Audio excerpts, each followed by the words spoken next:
প্রথমে এই ভিডিওটি দেখে নেন দর্শক, তারপরে দু একটি কথা আলোচনার জন্য আসছি। ওরা এখানে কাউকে না জানিয়ে আমাদের লোক পৌঁছানোর আগে লুকিয়ে স্ট্রং রুম খুলে কাজ করছিল। আমরা এই বিষয়টা হস্তক্ষেপ করি এবং আমরা নজরে আনি, তারপরেও আমাদের ঢুকতে দেওয়া হয়নি। এরপরে আমরা যখন বসেছিলাম শান্তিপূর্ণভাবে আমাদের কাজ চলছে, কথা চলছে।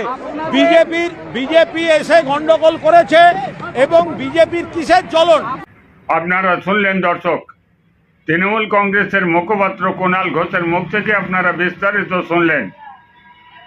তৃণমূল কংগ্রেসের পক্ষ থেকে অভিযোগ জানানো হচ্ছে যে তৃণমূল কংগ্রেসের কাউকে না জানিয়ে স্টোর রুমের ভেতরে যে সমস্ত কেন্দ্রীয় বাহিনী আছে তারা ইভিএম মেশিনকে এধার সেধার করে ফেলেছে ওদের অনুপস্থিতিতে, অর্থাৎ ভোটের কারচুপির অভিযোগ তুলছেন।